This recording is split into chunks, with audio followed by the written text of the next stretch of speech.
पशुपतिनाथ व्रत की विधि एवं कथा। नमस्कार मित्रों, आज इस लेख के माध्यम से हम आप सभी के लिए पशुपति व्रत में प्रदान करने जा रहे हैं। दोस्तों, आज हम इस लेख के माध्यम से आप सभी को पशुपति व्रत की संपूर्ण जानकारी प्रदान करने जा रहे हैं। यह व्रत भगवान शिव को समर्पित है, या आप ये भी कह सकते हैं कि यह व्रत भगवान शिव से संबंधित है। भगवान शिव दीन दयालु है। इस व्रत से आपके जीवन की सभी कठिनाई समाप्त हो जाएंगी और आपका जीवन आनंद में हो जाएगा।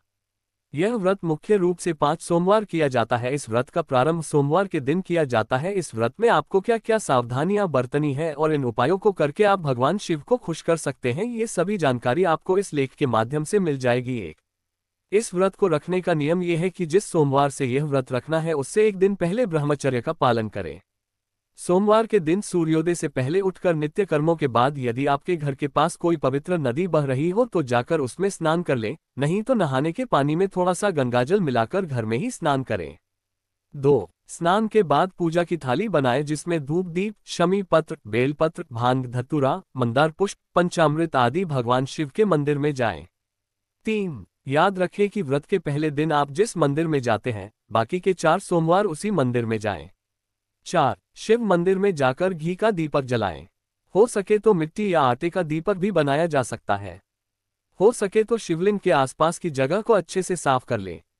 अब सबसे पहले शिवलिंग पर जल चढ़ाएं। 5. जल चढ़ाते समय मन ही मन भगवान शिव के किसी मंत्र का जाप करते रहें। उसके बाद पंचाभिषेक यानी दूध, दही, घी, शहद और अंत में फिर से जल चढ़ाएं। 6. पंचाभिषेक करने के बाद शिवलिंग पर बेलपत्र, मंदार के फूल आदि पूजन सामग्री चढ़ाकर मिठाई चढ़ाएं। 7. ध्यान रहे कि शिवलिंग से हमेशा धूप, दीप आदि कुछ दूरी पर रखना चाहिए। देखा गया है कि भक्त अक्सर शिवलिंग पर ही अगरबत्ती आदि लगाते हैं, जो सर्वथा अनुचित है। इसके बाद घर आकर फलाहार करें। 8. शाम को दोबारा मंदिर जाएं और 6 दीपक भी साथ ले जाएं। इनमें से 5 दीपक मंदिर में ही जला लें और आखिरी यानी छठा दीपक अपने साथ घर ले आएं। घर आकर इस दीपक को प्रवेश द्वार पर अपने दाहिने हाथ से यानी दरवाजे के दाहिने तरफ जलाएं। 9. जो मिठाई आप मंदिर ले गए थे उससे 3 भागों में बांट लें। 2 भाग मंदिर में ही भोग लगाएं और तीसरा भाग घर में लाकर भगवान शिव को अर्पित कर प्रसाद के रूप में ग्रहण करें। अब आप व्रत का पारण कर सकते हैं, लेकिन ध्यान रहे कि नमक का प्रयोग न करें। 10. ये क्रम लगातार 5 सोमवार तक करें। पशुपति व्रत 5वें सोमवार को मनाया जाता है। पशुपतिनाथ व्रत विधि उपवास के दौरान रखें ये सावधानियां। 1. पूजन सामग्री में शुद्धता का विशेष ध्यान रखें। 2. शिवलिंग पर चढ़ाए जाने वाले पत्र, मंदार के फूल आदि साफ होने चाहिए और ध्यान रहे कि पत्ते कटे या फटे नहीं होने चाहिए। कुछ धार्मिक मान्यताओं के अनुसार सोमवार के दिन बेलपत्र नहीं तोड़ना चाहिए। इसके लिए एक दिन पहले यानी रविवार के दिन बेलपत्र तोड़कर सुरक्षित रख ले। 3. भगवान शिव को प्रिय ये पशुपति व्रत निश्चय ही सभी मनोकामनाओं को पूर्ण करने वाला है। व्रत के दौरान काम, क्रोध, लोभ, मोह और अहंकार जैसे विकारों से दूर रहें। व्रत के दौरान भूलकर भी कभी भी तामसिक पदार्थों का सेवन नहीं करना चाहिए।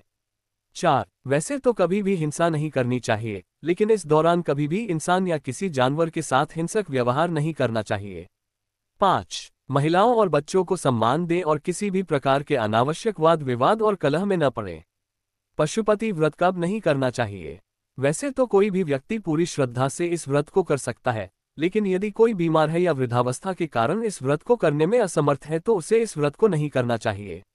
गर्भवती महिलाओं को यह व्रत नहीं करना चाहिए और मासिक धर्म के दौरान ऐसी महिलाएं अपने पति के न होने पर अपने पुत्र से पूजा का कार्य करवा सकती हैं। इनके लिए केवल पूजा विधि ही वर्जित है, अन्यथा ये व्रत भी रख सकते हैं। पशुपति व्रत कितने करें? मुख्य रूप से सभी को 5 व्रत करने चाहिए। बात का ध्यान अवश्य रखना चाहिए कि जब से आप व्रत शुरू करें उस दिन सोमवार होना आवश्यक है। उसके ठीक 5 सोमवार बाद व्रत को पूर्ण करें।